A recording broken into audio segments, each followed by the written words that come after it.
नमस्कार, मैं हूं मुस्कान ओझा। आप देख रहे हैं मनी 9।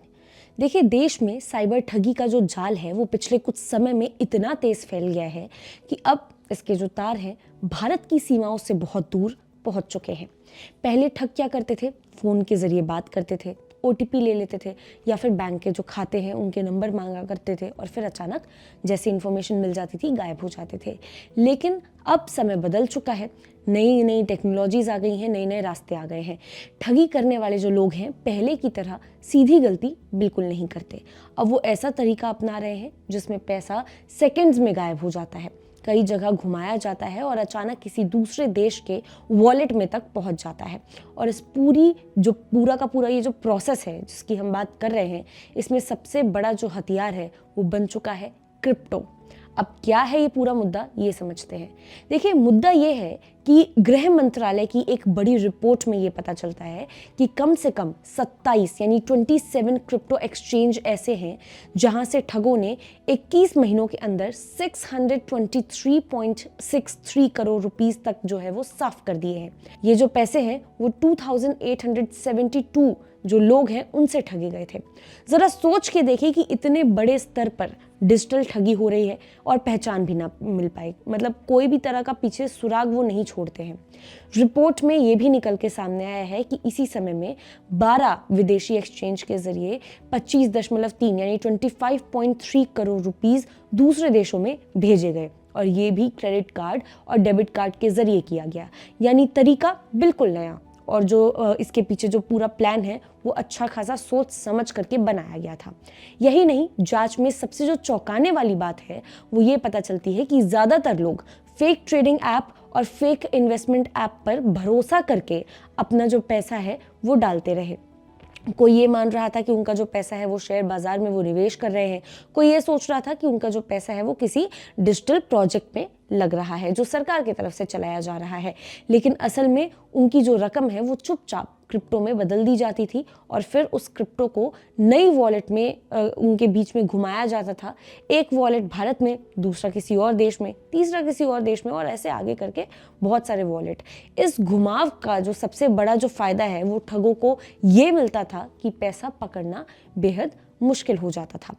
अब आप ये मत सोचिए कि ये जो मैं ठगी की बात कर रही हूँ ये सिर्फ छोटे जो ठग है उनका काम होता था, ऐसा बिल्कुल नहीं है।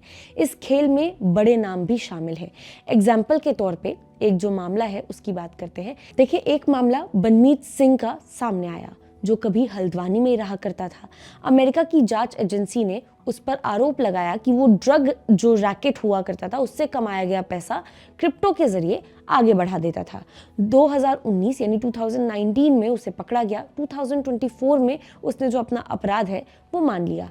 उसने $150 मिलियन यानी कि लगभग आप मान के चलिए कि 1200 करोड़ रुपए की जो क्रिप्टो है वो अमेरिकी एक्सचेंज में सौंप दी। इसे वहाँ की जो एक्सचेंज है उसने अब तक की सबसे बड़ी बरामदगी बताया है। भारत में भी इसी मामले से जुड़े कई जो लोग हैं उन पर कार्रवाई की गई है। दूसरे मामले पे भी बात कर लेते हैं। दूसरे मामले में गुजरात के सतीश कुंभानी का नाम सामने आया जिसने बिट कनेक्ट नाम का अपना एक क्रिप्टो टोकन बनाया था। लोगों को ये दिखाया गया कि भैया रोज आपको 1% तक का इसमें मुनाफा मिलेगा, लेकिन असल में ये पूरा का पूरा जो खेल है वो सिर्फ एक झूठ का खेल था। अमेरिका ने उसे बहुत बड़ा फ्रॉड माना और सजा दी गई।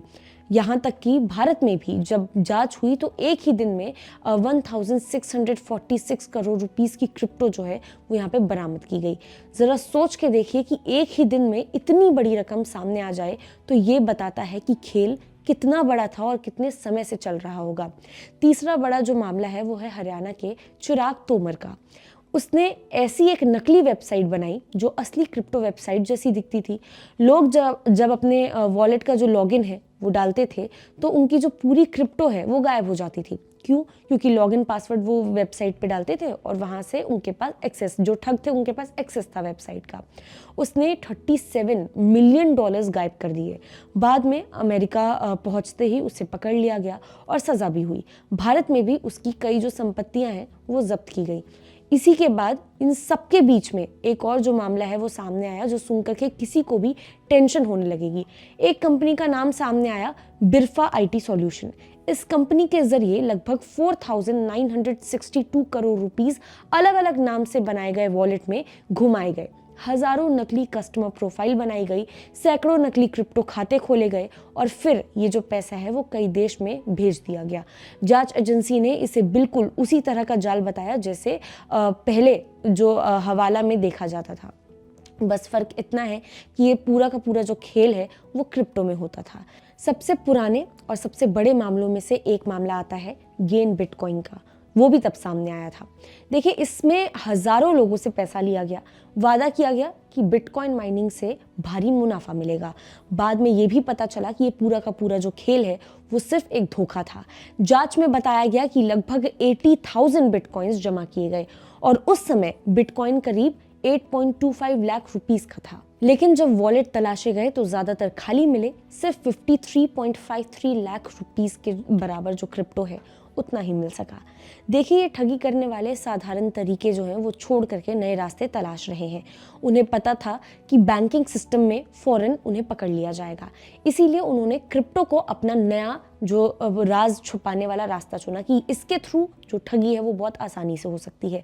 क्रिप्टो की सबसे बड़ी खासियत ये है कि जब पैसा एक वॉलेट से दूसरे वॉलेट में जाता है तो वो कई ठिकानों से गुजर सकता है और हर ठिकाने पर उसकी जो पहचान है वो अलग हो जाती है। यही वजह है कि ठग सबसे पहले किसी व्यक्ति को मैसेज करते थे, फोन करते थे या फेक ऐप के जरिए उसे लुभाने की कोशिश करते थे। उसे ये विश्वास दिलाया जाता था कि उसका पैसा कहीं निवेश हो रहा है, यानी कहीं वो इन्वेस्ट कर रहा है अपना पैसा, और क्यों, उसके क्या क्या उसके प्रोज होने वाले हैं ये भी बताया जाता था। और जब पैसा ऐप में जाता था तो उसे तुरंत क्रिप्टो में बदल दिया जाता था। फिर वो क्रिप्टो कई वॉलेट में घूम करके कई देशों में भेजा जाता था, अलग अलग वॉलेट में।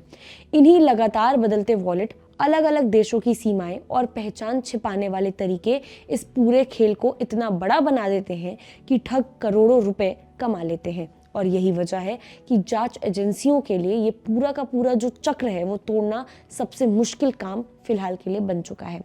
देखिए, ये जो बात है वो डिजिटल दुनिया में अगर चौकसी ना रखी जाए, देखा जाए तो मतलब अगर आप ध्यान ना दें तो ठग जो है वो नए नए रास्ते खोल लेते हैं। हमारे लिए भी डिजिटल दुनिया बहुत बड़ी है। जैसे नई नई फैसिलिटीज़ आती हैं वैसे नए नए आपको ठगने के तरीके भी आ रहे हैं मार्केट में। क्रिप्टो अपने आप में बिल्कुल गलत नहीं है, लेकिन इसका इस्तेमाल गलत हाथों में चला जाए तो नुकसान बहुत बड़ा हो सकता है। इसीलिए ज़रूरी है कि लोग सतर्क रहें। किसी भी इन्वेस्टमेंट ऐप या फिर ट्रेडिंग ऐप पर भरोसा करने से पहले उसकी पूरी की पूरी जानकारी लें और अपनी मेहनत की कमाई किसी अनजान डिजिटल प्लेटफॉर्म पर बिल्कुल भी शेयर ना करें। इस पूरी कहानी का अगर मैं सार देखूं तो वो यही निकलता है कि डिजिटल ठगी अब छोटे स्तर की बात रही नहीं गई है। अब ये करोड़ों और अरबों की रकम पर खेल बन चुका है और जब तक लोग जागरूक नहीं होंगे तब तक ठग नए नए तरीके खोजते रहेंगे। नए नए तरीके जो मार्केट में है वो आते रहेंगे और आपको नए नए तरीके से ये ठगने का प्रोसेस ये जारी रखेंगे। हमें मिल करके इस चुनौती को समझना होगा और हर कदम जो है हमारा संभल करके हमें यहाँ पे रखना होगा।